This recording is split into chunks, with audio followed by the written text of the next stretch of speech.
Movies, l'instant cinéma.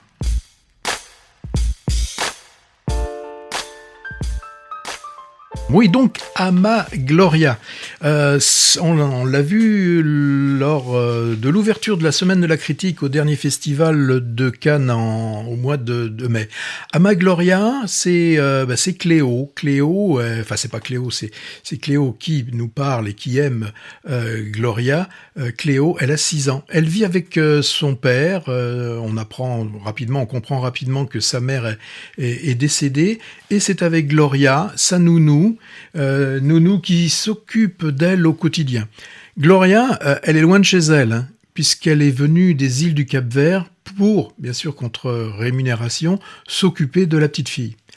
Cléo adore sa nounou. Le mot adore est un peu faible, c'est plus que ça. Elle est vraiment dans un amour total de sa nounou. Et là, on va avoir, je ne vais pas parler d'éléments déclencheurs, mais ce qui va poser le film, c'est qu'une triste nouvelle pour Gloria. Sa mère vient de décéder au pays. Et Gloria doit y retourner d'abord dans un premier temps pour s'occuper des funérailles de sa mère et puis pour s'occuper de ses propres enfants qu'elle avait dû laisser au pays sous la garde donc de la grand-mère. Et là, Cléo est effondrée. Elle se demande comment petite fille, elle, va pouvoir continuer à survivre sans sa nounou à côté d'elle. Alors, le père qui est un peu un taiseux, un peu bougon, mais qui est finalement, on le voit très peu, mais un père qui essaye de s'occuper au mieux de sa fille, va voir avec Gloria la possibilité que cette petite fille puisse aller pendant les vacances séjourner chez Gloria, donc sur une de ces îles du Cap-Vert, et en l'occurrence c'est l'île de Santiago, hein, c'est ça, si j'ai bien retenu ce qui nous avait été dit. Donc un très très joli film, très autobiographique. Hein. Oui, j'ai vu ça, c'est vrai. Oui, c'est que nous propose Mariama Choukeli. Et c'est un film à la hauteur de l'enfant. Et ce qui est très intéressant, un petit détail, mais la petite fille est très myope. Elle porte des très grandes lunettes par rapport à son visage. Et ça a une certaine importance puisque ça met ça met un écran entre elle et la vie. Donc, très, très jolie cette idée de lui avoir mis ces lunettes de myope. Avec Gloria, une fois rendue là-bas sur l'île, elle va découvrir la mer, la nage. Gloria va lui apprendre à nager.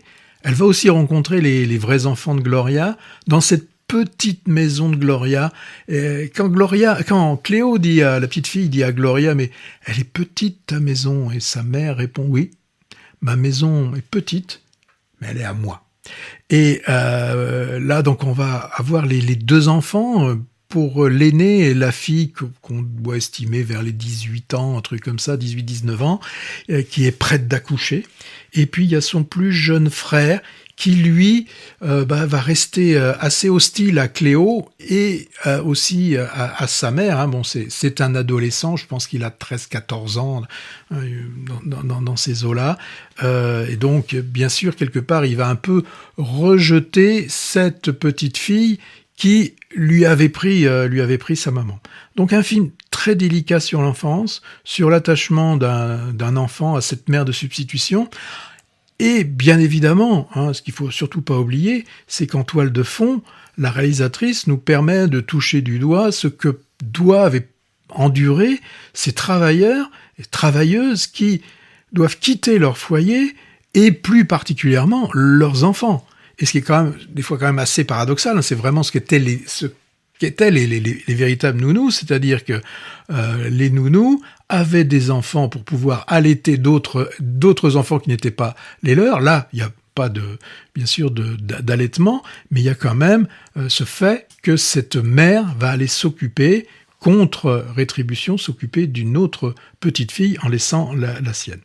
Donc, une jeune actrice, Louise Mauroy-Panzani. Alors, actrice, c'est comme Ilcha Morena-Zego, celle qui joue Gloria, qui est d'origine, qui est une vraie originaires des îles du Cap-Vert, sont toutes les deux, je dis des actrices, mais bon, elles sont non professionnelles, ça n'enlève rien à ce qu'elles nous proposent, mais ça permet aussi d'avoir ces spontanéités qu'il y a qu'on n'aurait peut-être pas pu avoir avec des véritables actrices dites C'est professionnelles. vrai que j'aurais mal vu Karine Viard faire la nounou. On aurait eu, je pense, certaines difficultés. Alors, niveau photo, il y a un parti pris qui a été fait d'une image très douce. Et puis, il y a des moments, alors ça aussi, c'est un des intérêts du film, quand la réalisatrice, peut-être, ne trouve pas comment pouvoir exprimer ce que peut ressentir la petite fille, on passe dans l'onirique complet et au 35 mm est substitué le dessin animé.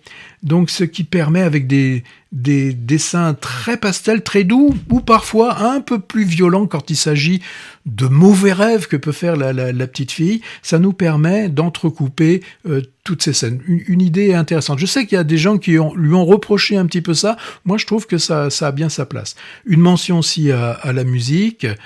Et puis, dedans, il y a par exemple un slow de Nilda Ferrandez, Mes yeux dans ton regard. Bon, il y a un petit côté... On le passera un jour, si tu veux. Voilà moi ce que je pouvais dire de ce film, qu'on avait découvert, qu'on a beaucoup aimé qu'on vous donne, j'espère, l'envie d'aller le voir. Mélodrame formidable, cette tendresse infinie entre la nounou et le bout de chou à grosses lunettes, et les scènes d'animation, moi je les trouvais très belles en interlude.